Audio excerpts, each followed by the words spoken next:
जा पाता है क्योंकि चेकिंग करके अंदर जाने दिया जाता है। ड्राइवर अंदर जाकर वहाँ से एक स्क्रू ड्राइवर जैसा टूल लेता है और वहाँ पहुँच जाता है जहाँ निक्सन होता है, और निक्सन इसे देख कर कहता है, मैं एक्सपेक्ट कर रहा था कि तुम यहाँ आओगे। वो आदमी ड्राइवर को देखकर पहले डर जाता है, लेकिन अपना नाइफ फिर निकाल लेता है ताकि ड्राइवर को मार सके। दोनों की फाइट शुरू हो जाती है। इसके बाद ड्राइवर अपने टूल को इसमें स्टैब कर देता है, जिससे वो बहुत ज्यादा जख्मी हो जाता है। ड्राइवर को लगता है कि निक्सन मर गया है, लेकिन अभी भी निक्सन जिंदा होता है। ड्राइवर के जाने के बाद इसको हॉस्पिटल ले जाते हैं।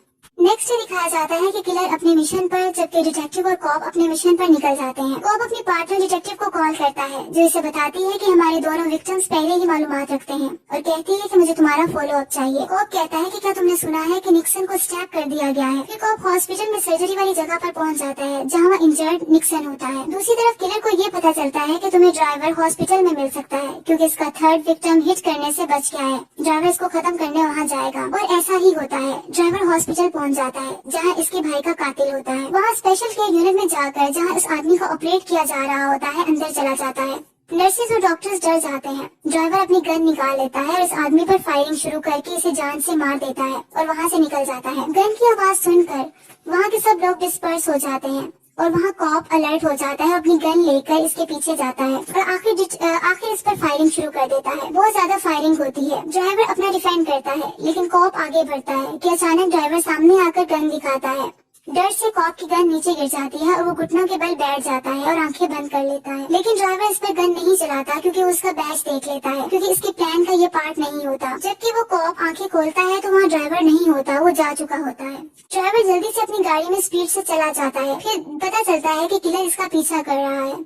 ड्राइवर का पीछा होता है और किलर अपनी कार में बहुत स्पीड से इस कार का पीछा करता है। आखिर दोनों कार्स एक जगह रुक जाती हैं। ड्राइवर किलर की कार व्हील पर फायर कर देता है, जबकि किलर ड्राइवर पर फायर करता है, जिससे इसकी नेक पर बुलेट लग जाती है और खून बहता है। ड्राइवर जल्दी से अपनी कार को स्पीड से ले जाता है। किलर को कॉल आती है, जिसमें एक आदमी कहता है कि क्लाइंट ही काम करने जल्दी चाहता था और ये चाहता है कि तुम अगर ये नहीं करना चाहते तो नहीं करो। जिस पर किलर कहता है कि नहीं, मैं ये काम करना चाहता हूँ। अब ड्राइवर को शूट किया जा चुका होता है गर्दन पर, उसका खून बह रहा होता है। वो इस जख्म के साथ एक घर में पहुँचता है, जो कि इसकी मदर का घर होता है, और वहाँ अपने फादर को तलाश करता है। फिर उसे पता चलता है कि 3 या 4 साल पहले ही इसका फादर मर चुका है। उसके बाद वो उसकी मदर, जो उसकी माँ होती है, वो इसकी नेक पर गन शॉट के वंड पर स्टिच करती है और पूछती है कि तुम प्रिजन से कब बाहर आए हो, जिस पर ड्राइवर बताता है कपल ऑफ डेज। उसके बाद ये भी बताया जाता है ड्राइवर यहाँ अपने फादर का कत्ल करने आता है। इसकी माँ कहती है कि अगर तुम सोच सकते हो कि एक बाप अपने बेटे का मर्डर करवा सकता है, वो तुम्हारे भाई से बहुत प्यार करता था और ये सच है, तुम्हारी गलती भी नहीं। मैं सॉरी करती हूँ कि मैं तुम्हें प्रोटेक्ट नहीं कर सकी, और वो रोने लगती है। फिर ड्राइवर कहता है कि मेरा भाई सिर्फ अकेला था जो मेरा ख्याल रखता था। इसकी मदर कहती है कि फिर इसने तुम्हें इस काम में क्यों डाला, तुमको इसका हिस्सा क्यों बने। ड्राइवर कहता है कि जब इसका ड्राइवर गिर गया, मैं अपनी मर्जी से गया, इसने इस गलत लोगों से पैसे लिए हुए थे, उसे मेरी जरूरत थी, ये कहकर वो चला जाता है। नेक्स्ट डे ड्राइवर अपनी गाड़ी रोड साइड पर रोक लेता है और रेडियो सुनता है, जिसमें एक आदमी बोल रहा होता है कि नफरत तुम्हारे गर्दन के इर्द गिर्द एक चेन की तरह है, जो तुम्हें वहाँ ले जाती है जहाँ तुम नहीं जाना चाहते। ये तुम्हें अंधेरों और तन्हाइयों में ले जाती है, तुम इस नफरत के गुलाम बन जाते हो और ये सिर्फ तुम्हें तुम्हारी बर्बादी की तरफ ले जाती है। तुम्हें लाजमी इससे आजाद होना है। अब पता चलता है कि आखिरी आदमी ट्रैवलिंग एवेंजलिस्ट अलेक्जेंडर होता है। ड्राइवर इसको रेडियो में सुनता है और वो जहाँ सरमन दे रहा होता है वहाँ पहुँच जाता है। जहाँ वो जाता है, एवेंजलिस्ट इसे देखता है और उसे पहचान लेता है। एवेंजलिस्ट और ड्राइवर ओपन एरिया में आ जाते हैं और एक दूसरे से बात करते हैं। एवेंजलिस्ट बताता है, उसको हकीकत बताने लगता है और कहता है कि जहाँ तुम्हारे भाई का मर्डर हुआ था, बस मैं डोर को गार्ड कर रहा था, लेकिन जब इन्होंने इस लड़के का गला काटा तो मैं नो कहकर चिल्लाया था। ड्राइवर कहता है जिस लड़के को इन्होंने मारा था वो मेरा भाई था। वो आदमी कहता है कि मैं इसको वापस नहीं ला सकता, लेकिन दिल में मेरे बहुत अफसोस है। फिर वो कहता है मैंने अपनी जिंदगी में क्रिएटर के लिए वक्फ कर दी है। मैं जानता हूँ कि शैतान ने तुम्हारे दिल को ट्विस्ट कर दिया है बदले से और नफरत से। फिर वो कहता है कि क्रिएटर मेहरबान है, वो तुम्हारी रूह में देख सकता है। ड्राइवर कहता है कि तुम्हारा सरमन ओवर हो गया। सरमनर जो इवेंजलिस्ट होता है वो इससे माफी मांगता है, लेकिन ड्राइवर कहता है कि मैं माफ नहीं कर सकता।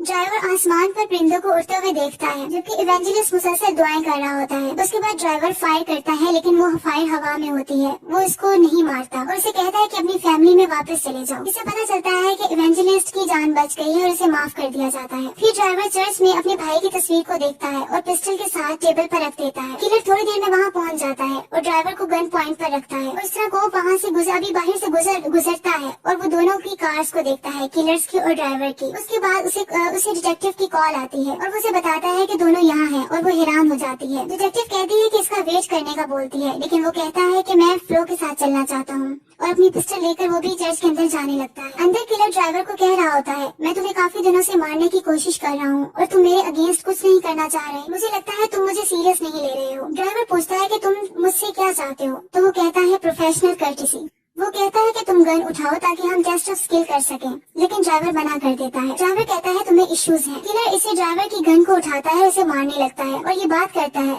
जिसने मुझे हायर किया है वो अभी तक जिंदा है। तुम बात करते हो और तुम समझते हो कि तुमने अपना काम कर दिया है। उसी दौरान कॉप वहाँ पहुँच जाता है और किलर को ड्रॉप द गन बोलता है और ये भी बोलता है कि हिलना नहीं। इसी तरह किलर पिस्टल चेयर पर रख देता है, लेकिन कॉप अब ड्राइवर की हेड पर शूट कर देता है। किलर कॉप को कहता है तुम वो आदमी हो जिसने मुझे हायर किया था ड्राइवर को मारने के लिए, और तुमने मुझे क्यों हायर किया था। कॉप कहता है जब तुम इसको नहीं मारा तो मैं इन्वॉल्व हो गया इससे कि वो मेरे पास आता और मुझे मार देता। किलर कहता है तुम तो इसकी लिस्ट में थे ही नहीं। इस पर वो कॉप कहता है कि मुझे पता है, जब इसने मुझे हॉस्पिटल में देखा था तो इसने मुझे नहीं मारा था। फिर वो बताता है कि इसके भाई की दोस्त ही थी जो मुझ तक इन्फॉर्मेशन पहुंचा रही थी और वो मेरी वाइफ है। ये वही आदमी होता है जिसने पहले भी ड्राइवर की हेड पर शूट किया होता है। किलर बाहर चला जाता है। जब उसको पैसे दिए जाने लगते हैं कॉप की तरफ से, तो किलर नहीं लेता और कहता है कि मुझे दोबारा कॉन्टेक्ट करने की कोशिश नहीं करना, और चला जाता है। इसी तरह डिटेक्टिव इस लिस्ट को देखती है जिसमें मर्डर्स की नाम होती है और तस्वीरें होती है। गौर से वहाँ वो कॉप की भी पिक होती है और वो हैरान हो जाती है और वो एक ऑफिस मेंबर को कहती है कि ये केस को फ्लिप नहीं करना।